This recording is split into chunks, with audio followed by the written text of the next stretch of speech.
Gatas na gatas! Mga ganun tatanungin mo. Gatas na gatas!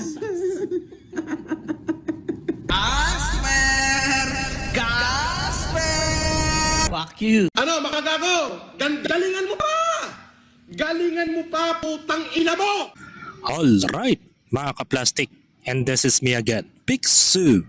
Right back at it again with another Norman Mangusing content. Isang dekalibre na naman, gatas na gatas, ang ating tatalakayin ngayong araw na ito o gabi sa inyong lugar. At ang tatalakayin po natin ay isang birthday boy na si Norman Mangusing na pinagdiriwang niya ang kanyang birthday ngayong December 28, 2025. At mayroon mensahe po si Cap Nino Barsaga sa kanyang birthday wish, mga ka-plastic. So panoorin natin yung video, wag na natin patakalin. Oy, balita ko. Nagdiriwang pala ng birthday yung ulupong na tarantado na scammer, magdarobo at mandurugas na manloloko na itong iho di puta na si Francis Leo Marcos. Una sa lahat, FLM. Ito bang pagdiriwang ng birthday mo ay makatotohanan? Ito ba ay totoong birthday mo o baka tangi-scam din naman ito para manghutot ka sa mga tanga mong follower na OFW yung putang ina mo ka? Ha? Alam mo, FLM, tanggapin mo sa sarili mo na ikaw ay si Norman Mangusing Kabayo. Ha? Hindi ka Marcos at malayo ang pagmumukha mo sa mga totoong Marcos. Alam mo ang totoong Marcos may itsura. Ikaw, putang ina mo ka. Trilyonaryo pero ang pagmumukha mo hindi mo mapaayos. Putang ina ka. Ha? Eh sabi nga nung dati mong tauhan nung na-interview nung attorney Abi, wala ka na daw malamon. Putang ina mo. Yan ang karma mong hindot ka. Ha? Kaya happy birthday sa'yo. Putang ina mo. Napakaganda. Ay, balita. Napakaganda ng mensahe ni Cap Nino Barsaga, mga ka-plastic, sa kanyang birthday celebration ni Norman Mangusing, na hindi malaman kung kailan ba talaga ang tunay na birthday ni Norman, mga ka-plastic. So, bakit nga ba? Bakit nga ba dalawa ang kanyang birthday? So, meron tayong papakita na larawan.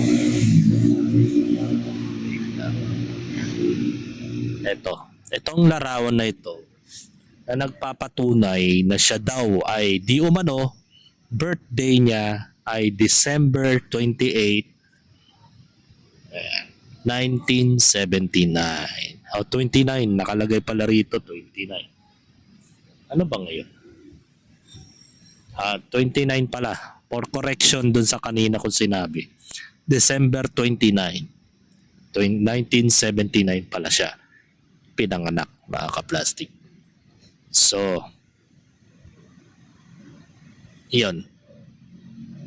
Na nakarehistro po sa Office of the Civil Registry sa Samar, mga ka-plastic. That was January 21, 2021. So, that means ito po ay isang peke na dokumento. Kasi ang pinaka-original na documents niya it was ito po. May papakita tayo, mga ka-plastic, na isang trivia mula kay attorney Sabi, mga ka-plastic. Ito. Panoorin natin yung actual video. Ito. Sa oras ng bulo ato kapigla, sinong kakampi mo? Sa oras ng bulo ato. Ito.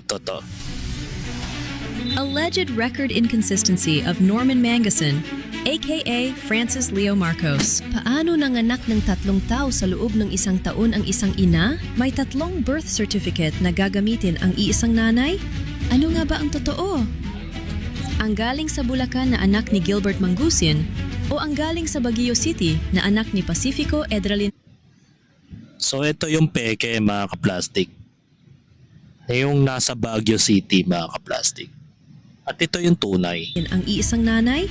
Ano nga ba ang totoo? Ang galing sa Bulacan na anak ni Gilbert Mangusin Ito yung kay Gilbert Mangusin. Ito yung authentic. That was in Bulacan on September 29, 1979. Yan yung pinaka-birthday ni Norman Mangusin, mga kaplastik. So yung mga lumalabas na record from Baguio tsaka sa Samar, yun yung mga peke. Yun yung mga hindi authentic na mismong si Norman Mangusin ang nagpagawa nun. Na nagbayad daw di umano sa attorney ng 200,000 pesos para mapabago ang kanyang pangalan from Norman Mangusin to Francis Leo Marcos, mga kaplastik.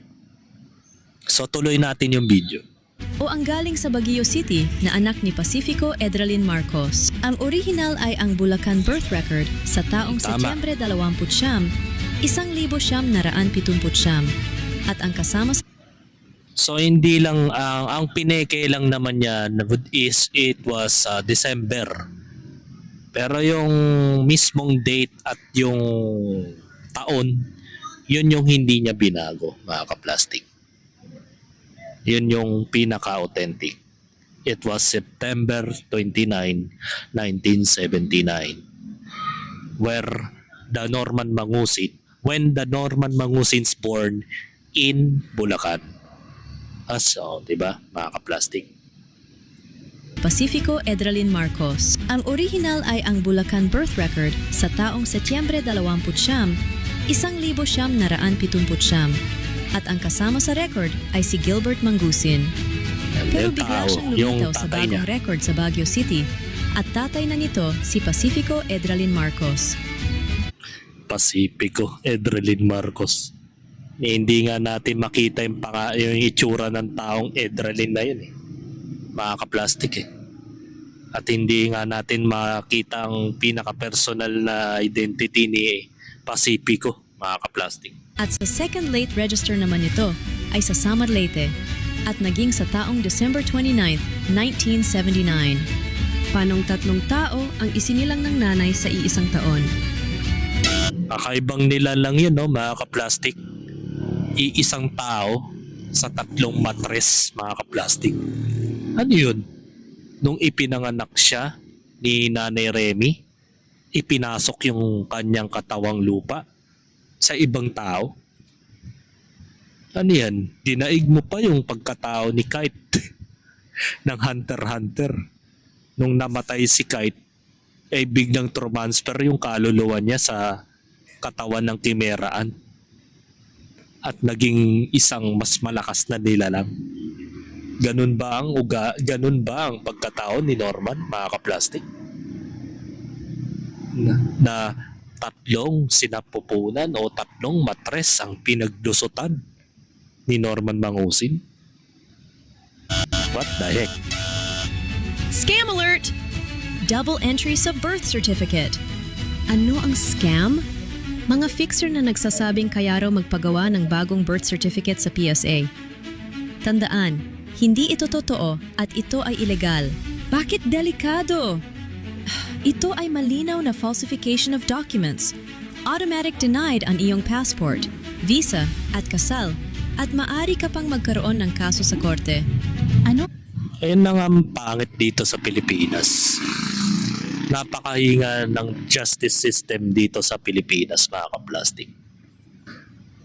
Bakit hinayaan ng PSA o ng gobyerno na baguhin yung pagkatao ni Norman Mangusin? Sa paanong paraan niya napabago yun? Di simple lang.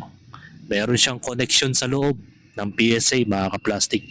Kaya nga sa Samar siya nagparehistro at sa Baguio eh. Dahil may mga connection siya sa loob doon na para pabaguhin ang kanyang pangalan. That was illegal, mga kaplastik. Kasi dinoktor mo yung pagkatao eh. Pero mo, Napakasinungaling ng birthday mo.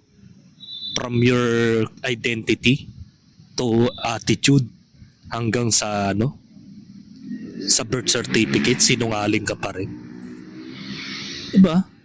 Ano kaya ang motibo ni Norman Mangusin kung bakit niya pinabago ang kanyang pagkatao? Diba? Hindi nga siya kinikilala ni Imelda Marcos. Maging si Amy o kaya si Bongbong Marcos. Hindi nga siya kinikilala. At kitang-kita naman sa itsura, mga kaplastik, na malayong malayo sa pananalita, sa mukha, sa gestures. Marahari sa gestures, pareho sila ni Bongbong. May mga pagkangiwi-ngiwi o pagkamanyorism na tao. Diba?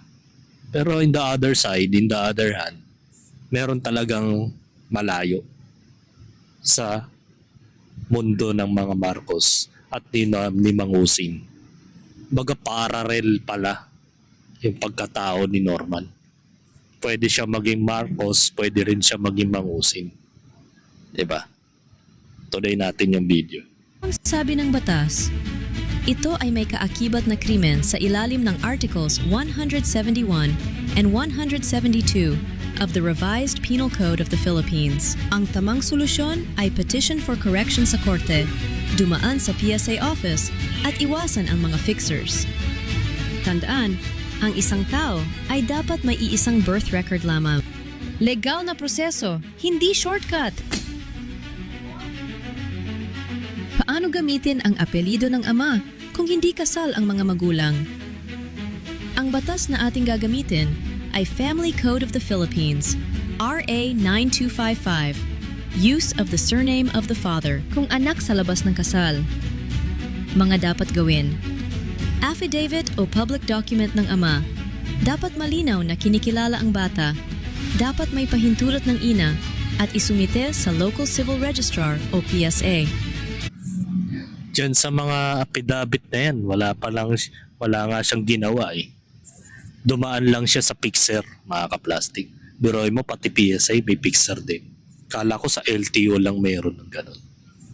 Diba, mga kaplastik? Ito yung tamang proseso sa pagbabago ng iyong pangalan. Kailangan may affidavit at kung ano-ano notaryo kasi napagdaanan ko yan eh.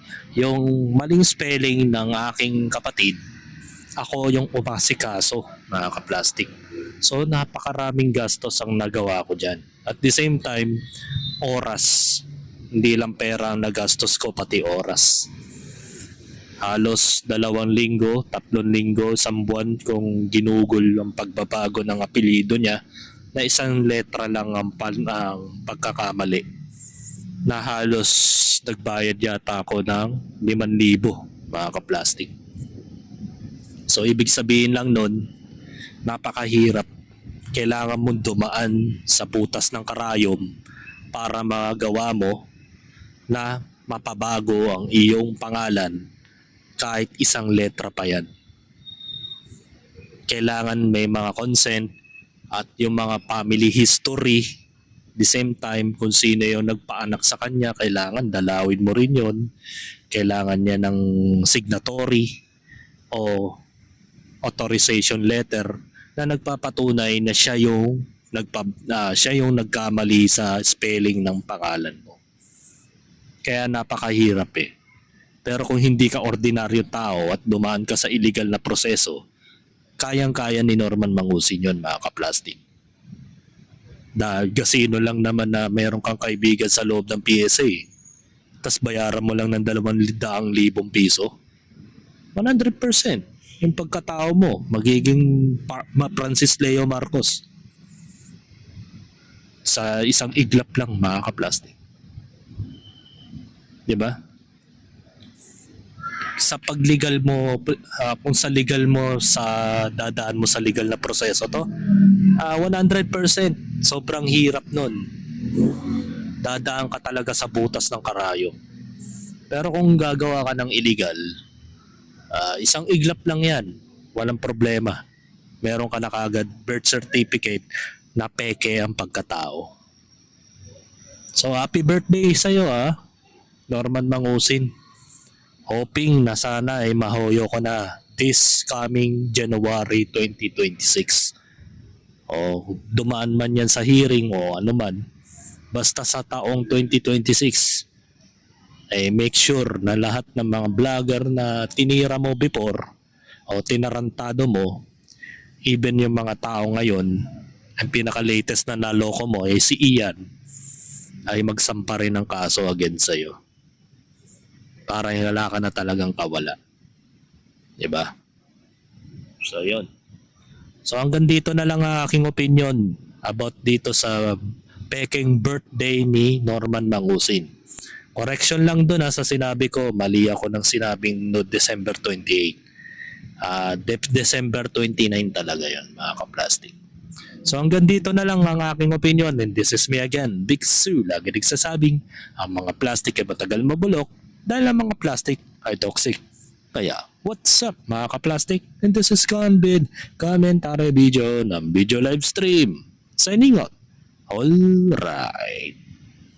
Mga kaplastik, kung nagustuhan nyo ang aking video, isubscribe nyo lang ang aking channel. At the same time, i-hit nyo rin ang notification bell at yung all para ma-notify kayo sa aking susunod ko pang video sa aking YouTube channel. Maraming salamat po mga kaplastik.